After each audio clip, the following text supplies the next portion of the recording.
یہ نظام جو ہے وہ خود بخود چلتے چلتے آپ کو جو ہے وہ فنا کی خبر دے رہا ہے۔ دن ہے تو رات آتی ہے، سورج طلوع ہوتا ہے تو غروب بھی ہوتا ہے، فصلیں پک کر تیار ہوتی ہیں، پھر آپ دیکھتے ہیں کہ وہ بالکل جو ہے وہ چورا چورا اور ختم بھی ہو جاتی ہیں۔ تو یہ ساری چیزیں ہمیں خبر دے رہی ہیں کہ بھائی یہ تم جو ہے وہ یہاں عارضی طور پر ہو، تمہیں یہاں زندگی گزارنے کے لیے ایک بڑا مقصد دیا گیا ہے، تم اس کو حاصل کرنے کی کوشش کرو، اور اگر تم جو ہے وہ ان چال بازیوں اور ان کی تکلیفوں سے کے مقابلے میں صبر کرو گے اور تقوی اختیار کرو گے فإن ذلک من عزم الامور، تو بلا شبہ یہ بہت ہی ہمت والے کام ہیں۔ اعوذ باللہ من الشیطان الرجیم، بسم اللہ الرحمن الرحیم، الحمد للہ رب العالمین والصلاة والسلام علی رسولہ الکریم محمد الامین صلی اللہ علیہ وآلہ وسلم۔ آج ہماری گفتگو جو ہے وہ موت کے موضوع کے اوپر کہ وہ سب سے بڑی حقیقت ہے، اس کا اگلا حصہ جو ہے وہ آج ہم شروع کر رہے ہیں۔ اس حصے کا عنوان یہ ہوگا کہ یہ جو موت اور وفات اور ہلاکت اور فنا ہے اس کائنات کے اندر، یہ اصل میں اللہ رب العزت نے کیوں رکھا ہے اس کو، اور اس کے مقاصد کیا ہیں، اس کا مقصد کیا ہے، اور کیا اس سے کسی کو استثناء بھی حاصل ہے؟ کوئی ایسی ذات اس کائنات میں موجود ہے کہ جس کو موت سے استثناء حاصل ہو؟ تو ظاہر ہے کہ اگر یا کوئی اور مخلوق ایسی ہے جس کو استثناء حاصل ہے، تو یہ ساری باتیں جو ہیں وہ آج قرآن حکیم کے حوالے سے میں آپ کے سامنے رکھوں گا۔ اس میں ایک بہت بڑی اہم بات ہے کہ اگر تو موت اور حیات کا یہ پورا جو اللہ رب العزت نے نظام بنایا ہے یہ کسی بڑے مقصد کے تحت بنایا ہے، تو پھر انسان کو دو باتیں جو ہیں وہ خوب اچھی طرح سمجھ لینی چاہیے۔ کہ پہلی بات یہ ہے کہ جب آپ یہ کام کوئی مقصد کے تحت ہو تو پھر اس کا مطلب یہ ہوگا کہ اس مقصد کو حاصل کرنے کے لیے تیاری کرنی چاہیے۔ دوسری بات یہ ہے کہ جب اس سے آپ ایک بڑے مقصد کی طرف بڑھ رہے ہیں تو پھر بہت ہی ایک سادہ سی بات سمجھ میں آتی ہے کہ اس سے بھاگنے کی یا ڈرنے کی کوئی ضرورت نہیں ہے، بلکہ یہ ایسے ہی ہے کہ جیسے کسی انسان کو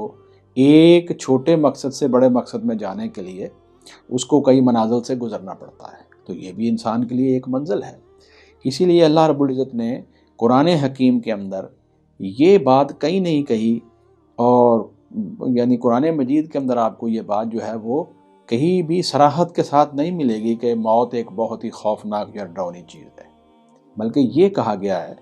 کہ اس سے ایک بڑا مقصد تم نے حاصل کرنا ہے۔ دنیا کی زندگی کے اندر جو کہ دارالعمل ہے، اس کے اندر تم نے عمل اختیار کر کے، اچھے اعمال اختیار کر کے، اللہ اور اس کے رسول صلی اللہ علیہ وسلم پر ایمان لا کے، ایمان کے ساتھ جو ہے وہ اعمال صالح اختیار کر کے اپنے لیے اگلی زندگی میں جو اچھے نتائج ہیں ان کو حاصل کرنے کی کوشش کرنی ہے، یعنی کامیابی حاصل کرنی ہے۔ اس دنیا کے اندر بھی ایسا ہی ہوتا ہے کہ آپ لوگوں نے کوئی امتحان دینا ہے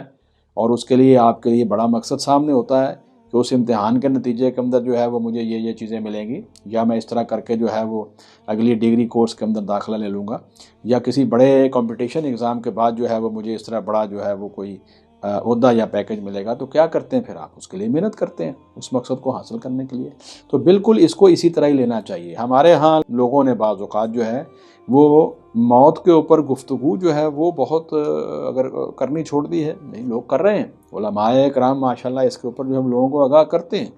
لیکن بعض لوگوں نے جو ہے وہ اس کو سننا ہی چھوڑ دیا ہے اس اعتبار سے کہ یہ کوئی بہت ہی کوئی پتہ نہیں خوفناک چیز ہے۔ دیکھیے جب ایک چیز جو ہے وہ کوئی اس سے مستثنی نہیں ہے،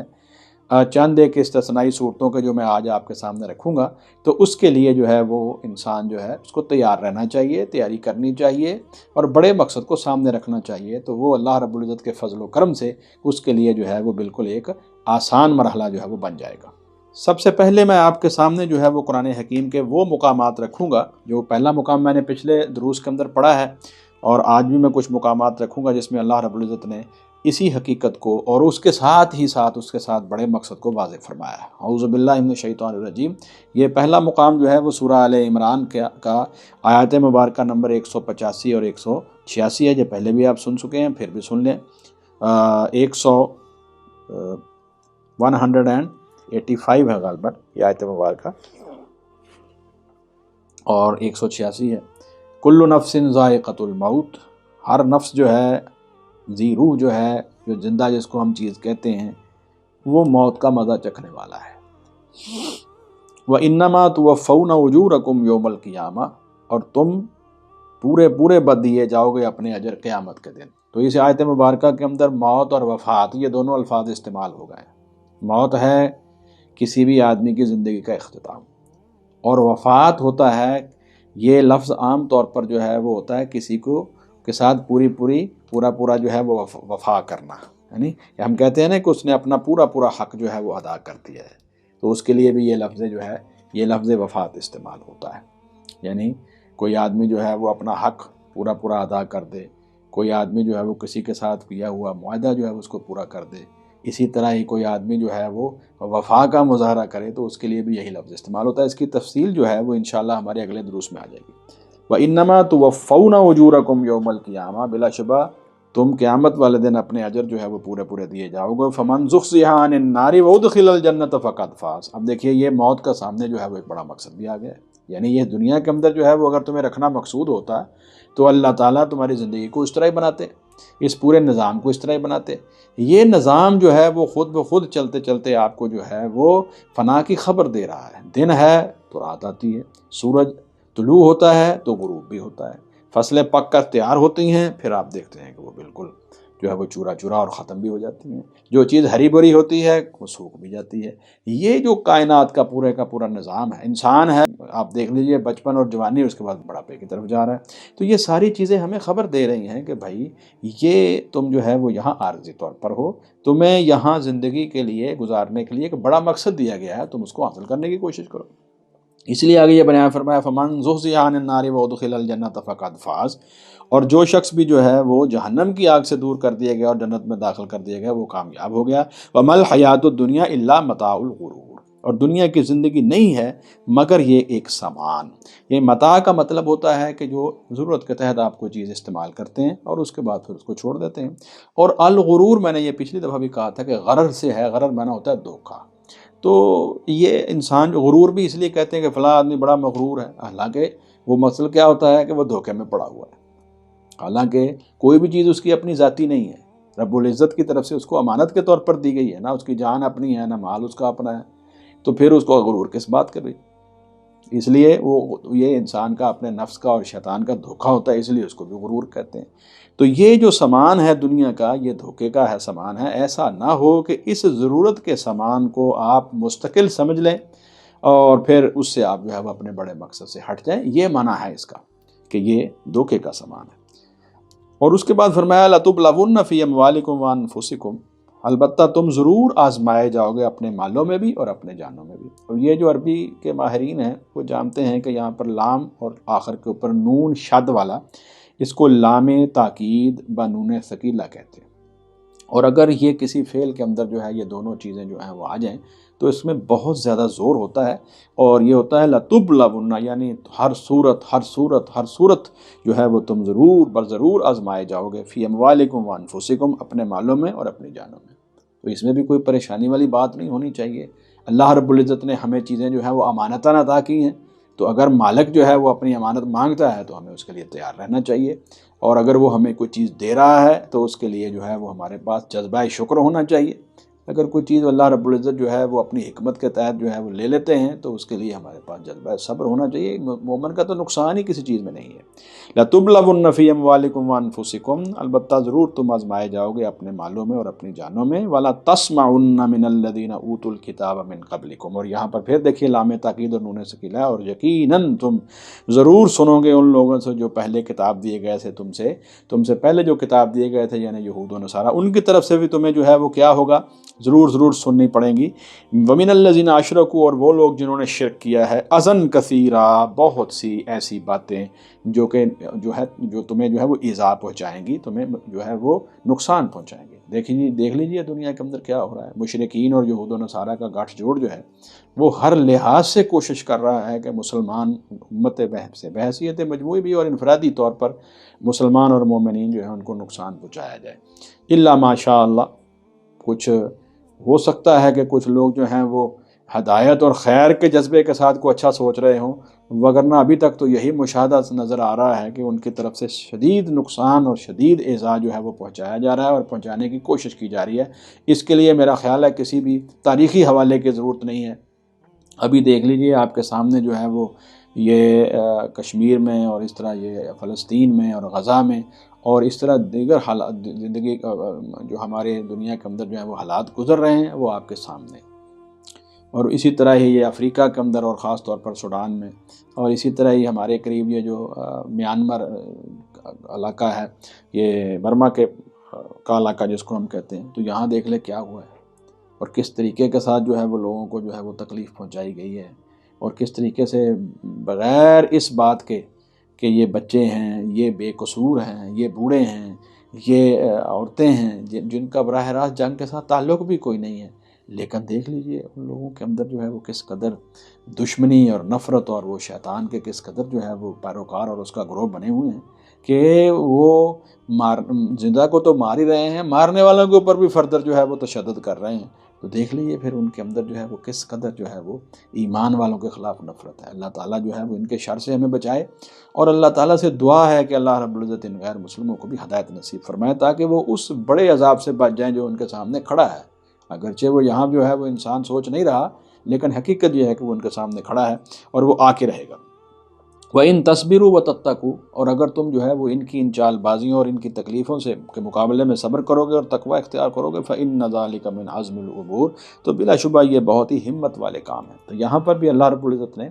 یہ بات بیان فرما کر کے موت جو ہے یہ ایک حقیقت ہے، اس سے گزرنا ہے، تو اس کے ساتھ جو بڑے بڑے مقاصد ہیں وہ بھی بیان کرتی ہیں کہ قیامت والے دن ہم جو ہے وہ تمہارے اعمال کا پورا پورا بدلہ بھی دے دیا جائے گا، اور دیکھو اگر آگ سے بچ گئے اور جنت میں داخل ہوگا تو یہ ہے حقیقی کامیابی۔ دنیا کے اندر یہ جو چھوٹی چھوٹی کامیابیاں تمہارے سامنے تمہیں حاصل ہو رہی ہیں، ان کے اندر بھی انسان کو خوشی کا احساس ہوتا ہے۔ یہ بات نہیں ہے کہ یہ ہمارے لیے کوئی بے فائدہ چیز ہے۔ دنیا کے اندر آپ کو تگ و دو کرنی ہے، جد و جہد کرنی ہے، آپ نے انفرادی طور پر بھی، اجتماعی طور پر بھی، قومی سطح پر بھی، امت کی سطح پر بھی آپ نے جو ہے وہ محنت کرنی ہے، ہر معاملے میں محنت کرنی ہے، علم کا میدان ہو، عمل کا میدان ہو، ٹیکنالوجی کا میدان ہو،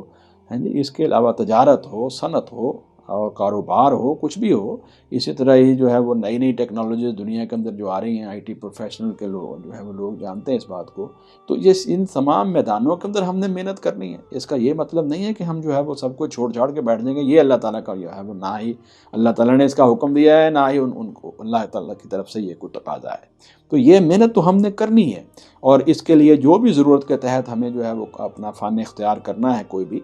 وہ ہمارے پاس کوئی فن ہے، کوئی ہنر ہے، کوئی بھی چیز انسان جو ہے وہ سیکھتا ہے، ڈگری بھی اگر حاصل کرتے ہیں تو وہ بھی آپ کو جو ہے وہ ایک فن اور ہنر ہی دیتی ہے۔ اور اسی طرح ہی جو ہے تحقیق کا میدان ہے، تو یہ سارے کام ہم کریں گے انفرادی طور پر، قومی سطح پر اور پوری امت کی سطح پر، لیکن اگر آپ لوگ جو ہیں وہ انہی چیزوں کے اندر انوالو ہو کے اس بڑے مقصد کو بھول گئے تو پھر سمجھیے کہ لیے آپ کے لیے جو ہے یہ لمحہ فکری ہے ہم سب کے لیے، اور اس سے ہمیں جو ہے وہ بچنے کے لیے اللہ رب العزت نے کہا ہے۔ اسی طرح ہی اللہ رب العزت نے سورۃ الانبیاء کے اندر بھی جو ہے وہ بڑے بڑے جو مقاصد ہیں ان کو بیان کرتے ہوئے موت کے ساتھ اللہ تعالیٰ نے یہ بات بیان فرمائی ہے۔ دیکھیے ذرا سورۃ الانبیاء جو قرآن حکیم کی جو ہے وہ 21 نمبر صورت ہے، اس کے اندر آیت مبارکہ نمبر 35 میں اسی بات کو بیان کیا گیا ہے۔ اعوذ باللہ من الشیطان الرجیم، کل نفس ذائقۃ الموت، ہر نفس جو ہے وہ موت کو چکھنے والا ہے، وَنَبْلُوكُمْ بِالشَّرِّ وَالْخَيْرِ فِتْنَةً، اور ہم تمہیں آزماتے ہیں بالشر، کوئی برائی کے ساتھ، یہ والخیر، اور اچھائی کے ساتھ، یعنی بظاہر تمہیں نقصان محسوس ہو رہا ہوتا ہے مالوں اور جانوں کا، اس سے بھی اللہ تعالیٰ ہم تمہیں آزماتے ہیں، اور اچھائی اور بھلائی پہنچا کر بھی جو ہے وہ تمہیں آزماتے ہیں، کس لیے؟ فتنتاً، تاکہ یہ تمہاری آزمائش ہو جائے۔ وَنَبْلُوكُمْ بِالشَّرِّ وَالْخَيْرِ فِتْنَةً، اور ہم تمہیں جو ہے وہ برائی اور اچھائی کے ساتھ جو ہے وہ آزماتے ہیں اس لیے کہ تمہاری آزمائش ہو جائے، وَإِلَيْنَا تُرْجَعُونَ، اور ہماری طرف ہی تم لوٹائے جاؤ گے۔ تو یہاں پر بھی دیکھ لیجئے یہ موت کا مقصد جو ہے وہ بھی بیان کر دیا گیا ہے کہ دنیا کے اندر یہ جو خیر و شر ہے یہ انسان کے ساتھ ساتھ رہے گا، اور یہ آزمائشوں سے گزرنے کے مقاصد کیا ہیں؟ ایک تو مقصد یہ ہوتا ہے کہ انسان اپنے ایمان جو ہے اس کے اندر مضبوط تر ہوتا جائے، اور اللہ تعالیٰ کے ہاں اس کے گناہ معاف ہوتے جائیں اور اس کی منازل بڑھتی جائیں۔ اس کے لیے قیامت والے دن جو ہے وہ زیادہ سے زیادہ جو ہے وہ اللہ رب العزت کے ہاں اس کے مقامات میں اضافہ ہو جائے، یہ مقصد ہے۔ اور اسی طرح ہی اس کے مقاصد میں یہ بھی ہے کہ انسان اپنے گناہوں کو چھوڑ کر راہ راست پر آ جائے۔ یعنی اگر کوئی اسلام پر ہے، مومن ہے، مسلمان ہے، لیکن غلطیوں پر لگا ہوا ہے تو غلطیاں چھوڑ دے۔ اگر کوئی آدمی غیر مسلم ہے تو اس کو اللہ تعالیٰ جو ہے وہ آزمائش میں اس لیے پہنچاتے، بار بار اس کو جو ہے وہ موقع دیتے ہیں کہ وہ ہدایت کی طرف آ جائے۔ تو اصل مقصد یہی ہے کہ اس کو ادھر لایا جائے۔ اصل مقصد کسی کو تنگ کرنا نہیں ہے، کسی کو مصیبت میں ڈالنا نہیں ہے، کیونکہ اللہ رب العزت کی یہ شان نہیں ہے کہ وہ کسی کے اوپر جو ہے وہ ظلم کریں، کسی کو مصیبت میں ڈالیں، اور نعوذ باللہ من ذالک، وہ اللہ تعالیٰ جو ہے وہ کسی کو پریشان کر کے جب خوش ہوں، یہ اللہ کی شان نہیں، وہ تو رحیم و کریم ذات ہے۔ اس نے اپنی صفت یہی بیان فرمائی ہے قرآن حکیم کی 114 صورتیں جو ہیں ان کے شروع میں سے 113 صورتوں کے شروع میں یہ آیت مبارکہ لکھی گئی ہے، بسم اللہ الرحمن الرحیم۔ تو اللہ تعالیٰ نے اپنی دو صفات الرحمن اور الرحیم کے ساتھ جو ہے وہ ہمارا وہ تعارف کروایا ہے، اس لیے اس کی یہ شان نہیں ہے کہ وہ انسانوں کو جو ہے وہ مصیبت میں ڈال کے خوش ہو، یہ بات نہیں ہے۔ اس پریشانی کے یعنی یہ جو ہمارے اوپر جو ہے وہ آزمائش آتی ہے، اس کے بڑے بڑے مقاصد جو ہیں وہ بیان کیے جا رہے ہیں۔ اب اگلی بات یہ ہے وہ ہمارے پاس یہ دیکھیے، اگر کوئی بچہ جو ہے وہ امتحان کی تیاری کر رہا ہے، ٹھیک ہے کہ نہیں، گرمی اور سردی کے اندر جو ہے اس کو سفر بھی کرنا پڑتا ہے، کبھی کبھی بھوک بھی برداشت کرنی پڑتی ہے، بعض اوقات لوگ جو ہیں وہ دوسرے شہروں میں جا کر رہتے ہیں اور ان کو جو ہے وہ بعض اوقات بیمار ہو جاتے ہیں۔ تو اگر وہ دنیا کے اندر جو ہے وہ کوئی چیز حاصل کرنے کے لیے اس کو سفر کی صعوبتیں اور کچھ جسمانی مسائل سے گزرنا پڑتا ہے، بھوک پیاس سے گزرنا پڑتا ہے، مال خرچ کرنا پڑتا ہے، اپنی جان کو کھپانا پڑتا ہے، وقت دینا پڑتا ہے، تو یہ کیا ہے؟ یہ کوئی نہ کوئی مقصد حاصل کرنے کے لیے ہے۔ اگر یہی مسائل جو ہیں وہ تھوڑے بہت پریشانی اللہ کے راستے میں انسان کو آ جائے تو اس میں کیا بڑی بات ہے؟ تو یہ مقصد کو سمجھنے کی بات ہے۔ اگر کسی کو سمجھ آ جائے گی تو پھر اس کے لیے زندگی آسان ہو جائے گی، یہ زندگی بھی آسان ہوگی اور انشاءاللہ العزیز اس کی اگلی زندگی بھی آسان ہو جائے گی۔ اب یہ دوسرا مقام آپ نے جو ہے وہ سورہ انبیاء کے حوالے سے سنا، اس میں بھی یہی الفاظ آئے ہیں، کل نفس ذائقۃ الموت ونبلوکم بالشر والخیر فتنۃ والینا ترجعون۔ اب ہم آگے بڑھتے ہیں، تیسرا مقام اللہ رب العزت نے جو ہے وہ یہاں بیان فرمایا ہے، اور وہ مقام جو ہے وہ سورہ العنکبوت کے اندر اللہ رب العزت نے بیان فرمایا ہے۔ اس کے اندر بھی یہی الفاظ آئیں گے، اور پھر ایک بڑا مقصد جو ہے وہ یہاں پر بھی بیان کیا گیا ہے۔ اعوذ باللہ من الشیطان الرجیم، کل نفس ذائقۃ الموت ثم الینا ترجعون۔ اور یہ پیچھے جو مضمون ہے اس کو ذرا یہ ہجرت کے حوالے سے یہاں گفتگو کی جا رہی ہے۔ اللہ رب العزت فرماتے ہیں، یا عبادی الذین آمنوا، اے میرے بندو جو ایمان لائے ہو، ان ارضی واسعۃ، میری زمین بہت وسیع ہے، فایای فاعبدون، لہذا میری ہی جو ہے وہ تم عبادت کرو، میری ہی بندگی کرو، میرے ہی فرما بردار رہو۔ یہاں یہ بات کیوں کہی گئی ہے کہ زمین بہت وسیع ہے؟ اس کا مطلب یہ ہے کہ زمین کے کسی خطے کے اندر بھی رہتے ہوئے اگر تمہیں یہ محسوس ہو رہا ہے کہ اللہ تعالیٰ کی بندگی کے مقابلے کے اندر کچھ چیزیں آڑے آ رہی ہیں، یا لوگ مجھے روک رہے ہیں، یا ریاست مجھے روکنے کی کوشش کر رہی ہے، تو ایسی صورت میں تمہیں جو ہے وہ علاقہ چھوڑ کر کسی ایسے علاقے اور ایسے محفوظ مقام کی طرف جانا چاہیے جس مقام کے اوپر جا کر تمہارا ایمان محفوظ ہو جائے۔ اس کو ہجرت کہتے ہیں، اور یہ ہجرت اللہ ہے، یہ اللہ تعالیٰ کی رضا کے لیے جو ہے وہ ہجرت ہے، اور یہ اس وقت انسان کے اوپر فرض ہو جاتی ہے اگر وہ کہیں رہ رہا ہے اور اس کے لیے دین پر چلنا مشکل ہو جائے۔ ادروائز جو ہے وہ دنیا کے اندر جو ہے وہ لوگ اپنے بہت سارے دیکھا ہے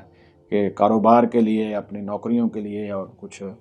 مالی آسودگی حاصل کرنے کے لیے لوگ ایک جگہ سے دوسری جگہ جا رہے ہیں، اگرچہ بیوی بچوں کے اور اپنی ذمہ داریوں کو پورا کرنے کے لیے اس میں بھی کوئی حرج نہیں ہے، انسان رزق حلال کے لیے دوڑ دھوپ کرے اور کوشش کرے، لیکن وہ ہجرت جو ہے یہ اصل میں یہاں جو مراد ہجرت ہے وہ ہجرت جو عبادت کے طور پر ہوگی، اور جب دین کے اوپر چلنے میں ہمیں جو ہے مزاحمت ہوگی تو پھر ہمیں علاقہ چھوڑنا پڑے، تو وہ ہجرت ہے۔ تو اس کے بارے میں اللہ رب العزت فرماتے ہیں کہ میری زمین بہت وسیع ہے، اس لیے میری عبادت سے تم نے منہ نہیں موڑنا، جگہ چھوڑنی پڑے چھوڑ دیجئے۔ آگے فرمایا کل نفس ذائقۃ الموت۔ اب یہ اس آیت کے ساتھ اگر ہم ملائیں تو یہ پتہ چل جائے گا کہ یہاں جب آپ زمین سے ایک جگہ سے دوسری جگہ اللہ تعالیٰ کی رضا کے لیے سفر کریں گے، ہجرت کریں گے، تو ہو سکتا ہے کہ موت آ جائے، لیکن موت سے گھبرانا نہیں ہے۔ کیوں؟ کل نفس ذائقۃ الموت، موت تو جو ہر نفس چکھنے والا ہے، موت وہ ہر ایک انسان کے اوپر آئے گی، ہر زندہ چیز کے اوپر آنے والی ہے۔ ثم الینا ترجعون، پھر ہماری ہی طرف تم لوٹائے جاؤ گے۔ یہ ہجرت اور جہاد کی وجہ سے موت نہیں آتی،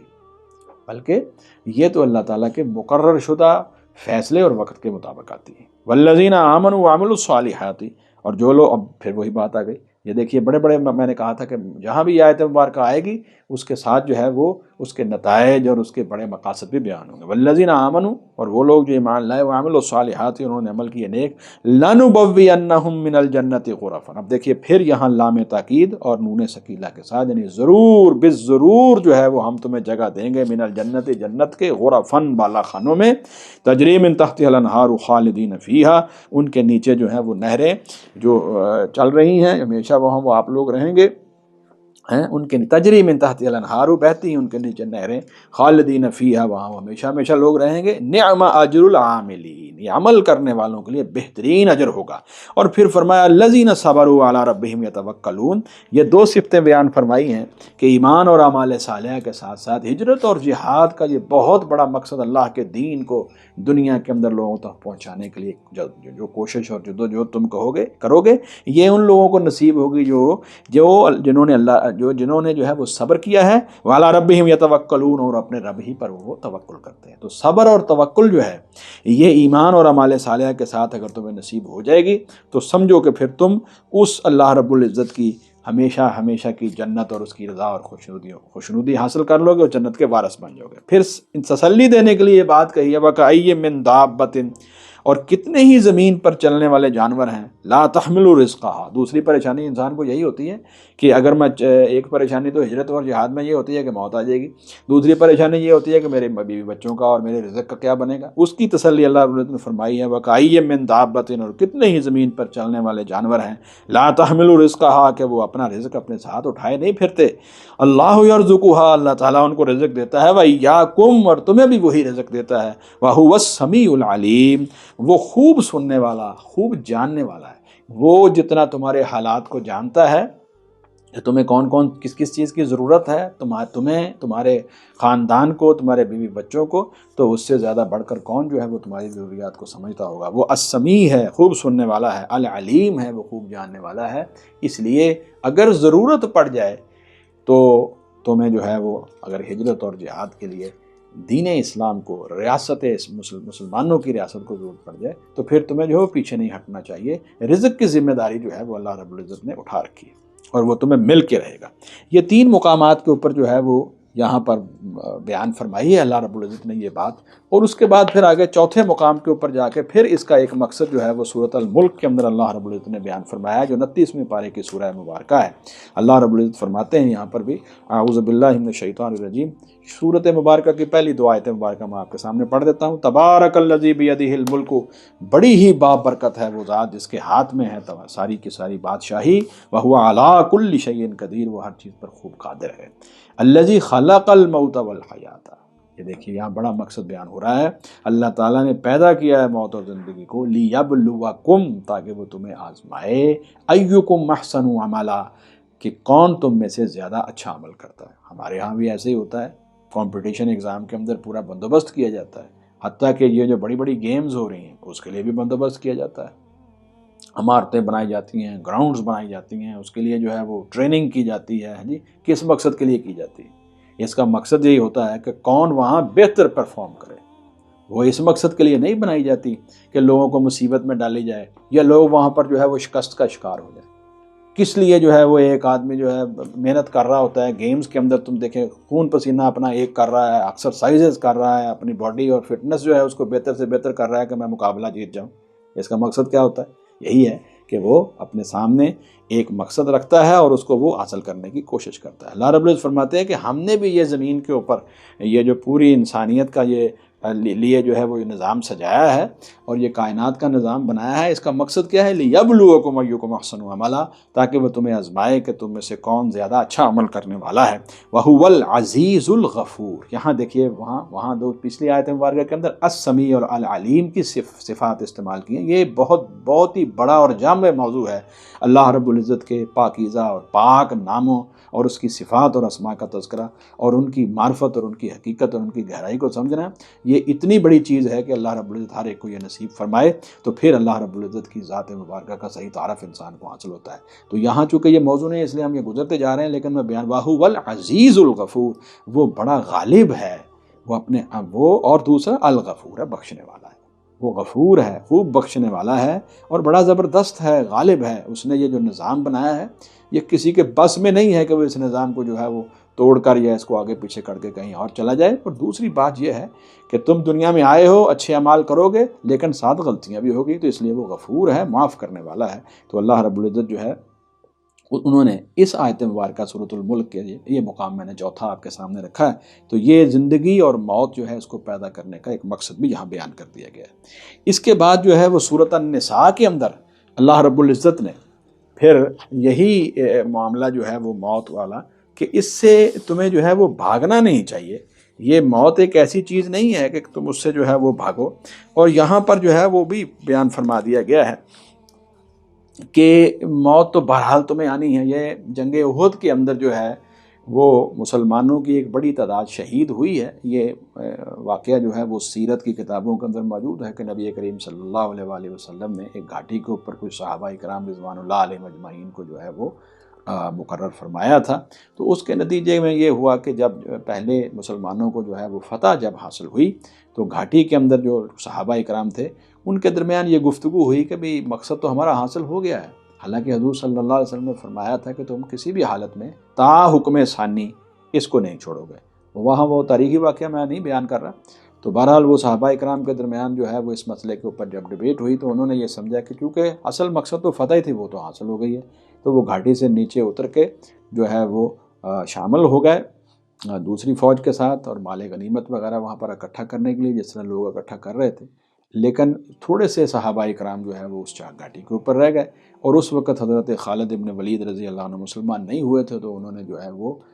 اس کے اوپر حملہ کر دیا، جس کے نتیجے کے اندر بہت سارے صحابہ کرام جو ہے وہ شہید ہوئے ہیں۔ جب وہ شہید ہوئے ہیں تو اس کے اوپر منافقین جو ہیں انہوں نے جو اعتراضات کیے ہیں، ان میں سے یہ بھی اعتراض تھا کہ ہم تو کہتے تھے کہ نہ میدان میں نکل کے لڑو، لیکن تم آ گئے ہو، اگر نہ آتے تم تو نہ مرتے۔ اس کا جواب اللہ رب العزت نے دیا ہے اور بہت ہی پیارے انداز سے سمجھایا ہے کہ ایسی بات نہیں ہے، یہ جو میدان ہے، میدان جہاد ہے، اس کے اندر اگر تمہیں تکلیف آ رہی ہے تو کیا ان کو نہیں آ رہی؟ تم مدینہ منورہ سے بہت تھوڑا فاصلہ طے کر کے میدان احد میں آ گئے۔ مدینہ منورہ جانے والے لوگ جانتے ہیں کہ احد پہاڑ جو ہے وہ تو مسجد نبوی کے قریب سے ہی نظر آنا شروع ہو جاتا ہے، جبکہ وہ مکہ سے چل کے آئے ہیں اتنی دور سے فاصلے سے۔ تو اگر وہ اپنی باطل پر ہونے کے باوجود، کفر اور شرک پر ہونے کے باوجود جو ہے وہ وہاں آ گئے ہیں، تو وہ ان کو نہیں تکلیف، ان کو بھی اسی طرح بھوک اور پیاس برداشت کرنی پڑ رہی ہے۔ تو تم حق کی خاطر جو ہے وہ کیوں کھڑے نہیں ہوتے اور کیوں گھبرا گئے ہو؟ یہ منافقین جو ہیں ان کو اللہ رب العزت نے یہاں پر جواب دیا ہے۔ سورۃ النساء کے اندر ہے، اعوذ باللہ من الشیطان الرجیم، اینما تکونوا، جہاں کہیں بھی تم ہوگے، یدرککم الموت، موت تمہیں پالے گی، وہ تمہارے اوپر آ کے رہے گی، وَلَوْ كُنْتُمْ فِي بُرُوجٍ مُشَيَّدَةٍ، جہاں خواہ تم جو ہے وہ مضبوط قلعوں کے اندر چلے جاؤ۔ مضبوط قلعے جو ہیں وہ تم نے بنا لیے ہیں بڑے زور کے، اور وہاں پر سمجھو کہ ہمیں تحفظ مل جائے گا، نہیں، جس کے لیے اللہ رب العزت نے موت کا فیصلہ کیا ہے وہ اس کو پہنچ کے رہے گی۔ آگے فرمایا وَإِن تُصِبْهُمْ حَسَنَةٌ، اور اگر پہنچے ان کو کوئی بھلائی، یعنی فتح حاصل ہو جائے، بڑا مال مل جائے، یقولو، تو کہتے ہیں حاذہ من عند اللہ، یہ تو اللہ تعالیٰ کی طرف سے ہے۔ وَإِن تُصِبْهُمْ سیئۃ، اور اگر پہنچے ان کو کوئی برائی یا کوئی تکلیف، یقولو حاذہ من عندک، تو کہتے ہیں کہ اے محمد صلی اللہ علیہ وسلم یہ تو آپ کی طرف سے ہے، آپ جو ہے وہ اس فوج کی قیادت کر رہے تھے، یہ آپ اور آپ کے ساتھی جو مسلمان ہیں ان کی وجہ سے یہ مصیبت ہمارے اوپر آ گئی ہے۔ اللہ رب العزت فرماتے ہیں کل من عند اللہ، کہہ دیجئے کہ سب کچھ اللہ تعالیٰ کی طرف سے ہی ہے۔ اللہ رب العزت نے جس کے لیے فتح رکھی ہے اس کے اندر بھی ایک آزمائش ہے، اور اگر اس کے مسلمانوں کو کچھ شکست ہوئی ہے یا ان کا کوئی مالی اور جانی نقصان ہوا ہے تو اس کی بھی ایک بہت بڑا ایک عظیم مقصد ہے کہ مسلمانوں کے اندر جو ہے وہ جماعت کے اندر جو کمی اور کوتاہی رہ گئی ہے اس مسئلے کے اندر، وہ کمی اور کوتاہی جو ہے وہ آئندہ نہ آئے، اور یہ جو ہے وہ اس سے بھی بہتر پوزیشن میں ہو اور ڈٹ کر جو ہے وہ جہاد کے اندر جو ہے وہ جہاد میں حصہ لیں۔ تو یہ تو اللہ تعالیٰ کا فیصلہ ہے، اس لیے تمہیں اس کے طرح یہ کہنا کہ بھلائی کی صورت کے اندر جو ہے وہ تم خوش ہو اور برائی کی صورت کے اوپر سارا جو ذمہ داری ہے وہ نعوذ باللہ من ذالک نبی کریم صلی اللہ علیہ وسلم اور آپ کے صحابہ کرام پر ڈال رہے ہو، یہ بات درست نہیں ہے۔ فما لہؤلاء القوم لا یکادون یفقہون حدیثا، پھر کیا حال ہے ان لوگوں کا کہ نہیں کہ وہ سمجھے بات کو، یعنی کہ یعنی یہاں یہ بات، یہ مفہوم اس آیت مبارکہ کا یہ ہے، فَمَالِ هَٰؤُلَاءِ الْقَوْمِ لَا يَكَادُونَ يَفْقَهُونَ حَدِيثًا، کہ یہ ایسی قوم ہے یہ منافقین کی کہ یہ کسی بات کے سمجھنے کے قریب تک بھی نہیں پہنچی۔ مفہوم یہ ہے کہ اگر یہ غور کرتے اور سمجھتے، ان کا ایمان مضبوط ہوتا تو اس طرح کی یہ فضول باتیں نہ کرتے۔ مَا أَصَابَكَ مِنْ حَسَنَةٍ، جو بھی پہنچے اے انسان تجھ کو بھلائی، فَمِنَ اللَّهِ، اب یہ اللہ رب العزت نے بڑی حقیقت واضح کر دی ہے، وہ اللہ تعالیٰ ہی کی طرف سے ہوتی ہے۔ وَمَا أَصَابَكَ مِنْ سَيِّئَةٍ، اور جو پہنچے تمہیں کوئی برائی یا تکلیف، فَمِن نَفْسِك، تو وہ تمہاری اپنی طرف سے ہوتی ہے۔ کوئی نہ کوئی کمی، کوئی کوتاہی، کوئی برائی، کوئی غلطی وہ تمہاری ہے، جس کی وجہ سے تمہارے اوپر جو ہے یہ مصیبت یا کوئی پریشانی آتی ہے۔ اللہ رب العزت کی طرف شر کی نسبت کی ہی نہیں جا سکتی۔ یہ دیکھیے آپ لوگ جو ہیں وہ، یہ ایک موضوع نیا نا یہاں پر شروع ہو جائے، اللہ تعالیٰ کی ذات مبارکہ کی جتنی بھی اعلیٰ صفات ہیں اس کے اوپر جو ہے وہ ہم کہتے ہیں الحمدللہ رب العالمین، اللہ رب العزت کی تعریف ہے۔ اور وہ نقائص جو کہ اللہ رب العزت کے علاوہ مخلوق میں پائے جاتے ہیں اور خالق میں ہو ہی نہیں سکتے، ان کے اوپر ہم کہتے ہیں سبحان اللہ، اے اللہ تو پاک ہے، تو ہر طرح کے نقص سے پاک ہے، تیرے اندر کسی تیری ذات میں، تیری صفات میں، تیرے فیصلوں میں، تیری لکھی ہوئی تقدیر میں کوئی کمی نہیں ہے، وہ عین جو ہے وہ بالکل صحیح اور عین حکمت کے مطابق ہے۔ تو جب اللہ رب العزت کی ذات مبارکہ کے اندر کوئی کمی نہیں ہے اور کوئی نقص نہیں ہے، اور ہم وہ جتنے بھی نقائص ہیں وہ سارے کے سارے اللہ رب العزت سے یہ کہہ کے دور کرتے ہیں، یہ الفاظ اللہ رب العزت نے ہمیں سکھائے ہیں، سبحان اللہ، اللہ کی ذات جو ہے وہ ہر طرح کے شریکوں سے بھی پاک ہے، ہر طرح کے نقائص سے بھی پاک ہے، ہر طرح کی برائیوں سے بھی پاک ہے، ہر طرح کے عیبوں سے پاک ہے۔ تو یہ الحمدللہ اور سبحان اللہ، یہ دیکھیے ایک کے اندر اللہ رب العزت کی ذات مبارکہ کے لیے خیر اور اعلیٰ صفات اور اعلیٰ جو اللہ رب العزت نے اپنے لیے نام رکھے ہیں ان کا ہم اثبات کر رہے ہیں، ان کو ثابت کرتے ہیں، اس کا اثبات جو ہے وہ پایا جاتا ہے الحمدللہ میں۔ اس کے اوپر جو ہے وہ اللہ کی ساری تعریفیں ہیں، اور کسی ذات کی اس قدر تعریف ہے ہی نہیں ہے۔ اور دوسری بات جو ہم کہتے ہیں سبحان اللہ، اس کا مطلب یہ ہوتا ہے کہ ہم اللہ رب العزت کی ذات کو تمام نقائص سے پاک اور مبرہ مانتے ہیں۔ اسی لیے نبی کریم صلی اللہ علیہ وسلم کی ایک حدیث مبارکہ کے اندر یہ مفہوم موجود ہے کہ جو الحمدللہ ہے اور سبحان اللہ ہے، یہ دو کلمات جو ہیں یہ انتہائی فضیلت کے حامل ہیں۔ غالباً حدیث مبارکہ کے اندر الحمدللہ کے بارے میں تو یہ کہا گیا ہے کہ یہ میزان کو بھر دیتا ہے، اور سبحان اللہ اور الحمدللہ اگر ہم پڑھیں،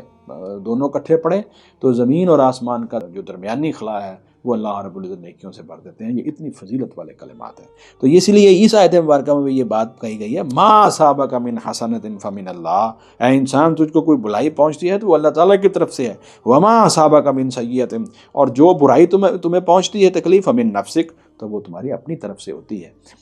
وَأَرْسَلْنَاكَ لِلنَّاسِ رَسُولًا، اور ہم نے جو ہے بھیجا ہے آپ کو، یعنی محمد الرسول اللہ صلی اللہ علیہ وسلم کو لوگوں کے لیے رسول بنا کر۔ یہ زبردستی جو ہے وہ تمہیں جو ہے وہ ایمان کی طرف نہیں لائیں گے، یہ کوئی تمہارے اوپر کوئی دروغہ بن کے نہیں آئے، بلکہ یہ مبلغ ہیں، یہ پہنچانے والے ہیں، ان کا کام ہے کہ یہ اللہ رب العزت کا پیغام تمہیں پہنچائیں گے۔ اب آگے تم نے جو ہے وہ